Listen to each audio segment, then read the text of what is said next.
So இந்த சென்னை மாநகரத்துக்கு புதுசாக காவல் ஆணையராக பொறுப்பேற்றிருக்கிறேன். சென்னை மாநகரம் வந்து எனக்கு புதிதில்லை, எல்லா பணியிலையும் பணிபுரிந்திருக்கிறேன். டிசி அண்ணா நகரா, டிசி மவுண்டா, JC traffic, JC south, additional commissioner traffic, additional north. Chennai city எனக்கு புதிதில்லை.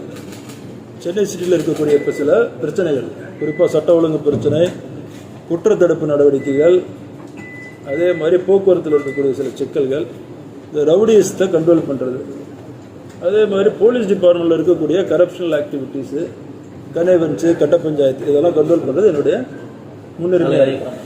இப்போ நீங்கள் கேளுங்க சார். இப்போ city police commissioner post prestigious post, இந்த போஸ்ட் வந்து உங்களுக்கு கவர்மெண்ட் கொடுத்துருக்காங்க. ஏற்கனவே நீங்கள் வந்து எல்லா இடத்துலையும் சிறப்பாக செயல்பட்டுருக்காங்க.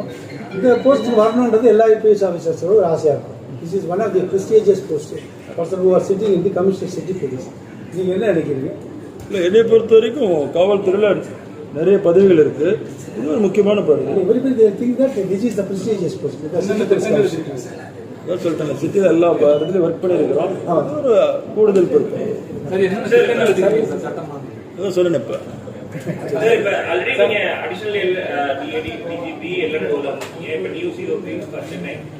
whatever it is, roles and responsibilities are same to you.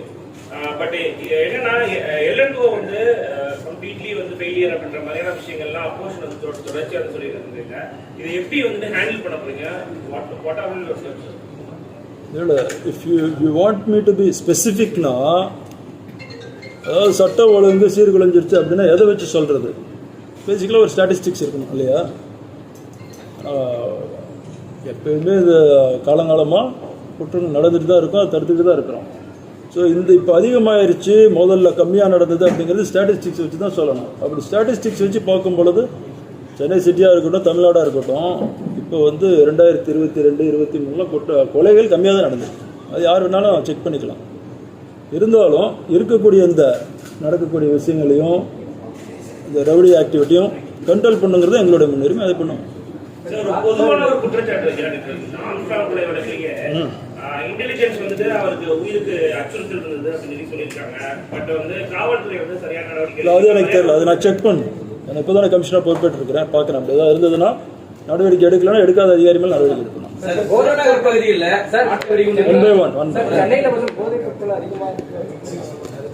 எடுப்போம், அதையும் எடுப்போம். அதான் முதல்ல சொல்லிட்டேன். புறநகர் பகுதியில் நாட்டு வெடிகுண்டு கலாச்சாரம் இருந்துச்சு. சென்னையில நாட்டு வெடிகுண்டு கலாச்சாரம் இருக்குது. இதை ஒடுக்கத்திற்கும் ரவுடிகளை ஒழிக்கிறதுக்கு இந்த நடவடிக்கை முதல்ல ஆரம்பிக்கும் போதே உங்கள்கிட்ட சொன்னேன் நான். என்னது, சட்டம் ஒழுங்கை பாதுகாக்கிறதுலையும் சரி, குற்றங்களை தடுக்கணும், நடந்த குற்றங்களை கண்டுபிடிக்கணும், ரவுடிசத்தை கண்ட்ரோல் பண்ணணும். அதுக்கு தான் முன்னுரிமை பண்ணுவாங்க. என்டையர்லி ரவுடிசை கண்ட்ரோல் பண்ணணுன்றது ஒரு அச்சீவ்மெண்ட் சொல்லுங்க. சில ஸ்டேஷன்ஸ் வந்து மென் பவர் கம்மியாக இருக்குன்ற மாதிரி ஒரு குற்றச்சாட்டு. அதெல்லாம் பார்த்தேன், அதை களையக்கூடிய நடவடிக்கை எடுப்போம். சார், நீங்க ஆல்ரெடி வந்து நார்த் அடிஷனல் கமிஷனர் இருக்கும்போது ஒரு கேங்ஸ்டர் டீம் ஒன்று வச்சிருந்தீங்க. இப்போ அந்த கேங்ஸ்டர் டீம் பார்க்குறேன், செக் பண்ணுறேன். செக் பண்ணிட்டு எதெல்லாம் ரிவைவ் பண்ணுமோ பண்ணுவோம். இல்லைன்னு சொல்லி போதைப் பொருள் புழக்கம் வந்து அதிகரிச்சு தடுக்கிறதுக்கு ஸ்பெஷல் திட்டங்கள் இது இருக்கா? ஏன்னா நீங்க ஆல்ரெடி ஆவடியில் இருந்தீங்க, தினமும் ஒரு திட்டம் கொடுக்கறதுனால ஒரு பிரயோஜனம் கிடையாதுங்க. ரெகுலர் போலீசிங், ப்ரொஃபஷனல் போலீசிங் பண்ணாலே போதும். போலீஸ் அதிகாரிகளும் சரி, காவல் அதிகாரிகளும் ஆளுநர்களும் அவங்களோட பொறுப்பை உணர்ந்து பண்ணக்கூடிய ப்ரொஃபஷனல் போலீஸுமாங்க. அதை ரெகுலராக பண்ணாலே எல்லா குற்றங்களும் குறையும். அதை பண்ணுறதுக்குள்ள ஏற்பாடுகள் பண்ணணும். ஆம்ஸ்ட்ராங் வழக்கு பற்றி நான் கருத்து சொல்ல முடியாது. இப்போதான் அது இப்போதான் வந்து நான் பொறுப்பு ஏற்றிருக்கிறதுனால இதுக்கு மேலே தான் சார்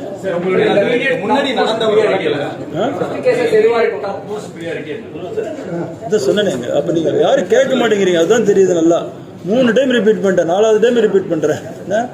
சட்டம் ஒழுங்கை மெயின்டைன் பண்ணணும், அடுத்து குற்றங்களை தடுக்கணும், நடந்த குற்றங்களை கண்டுபிடிக்கணும், ரவுடிகளை ஒடுக்கணும், ரவுடிகளுக்கு அவங்களுக்கு புரிகிற மாதிரி வகையில் சொல்லிக் கொடுக்கணும்.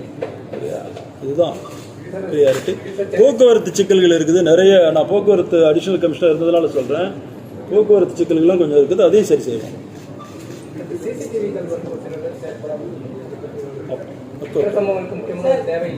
சார் ரவுடிகளை ஒழிப்புன்னு சொல்லிருக்கீங்க, என்கவுண்டர் அது மாதிரி எதிர்பார்க்கலாமா? என்கவுண்டர்ன்றதெல்லாம் அப்படி வருதே கிடையாது. இது வாய்ப்பு இருக்கா? ரவுடிகளுக்கு எந்த லாங்குவேஜ் புரியுமோ அந்த லாங்குவேஜில் நம்ம சொல்லிடுவோம். அதாவது என்னை நம்பி இந்த பொறுப்பை கொடுத்துருக்கிற அரசுக்கு கண்டிப்பாக, அரசுக்கும் மாண்புமிகு முதலமைச்சர் அவர்களுக்கும் கண்டிப்பாக நல்ல பேர் கிடைக்கிற மாதிரி சட்டம் ஒழுங்கு காப்பாற்றுவோம். Professional policing. Thank you sir.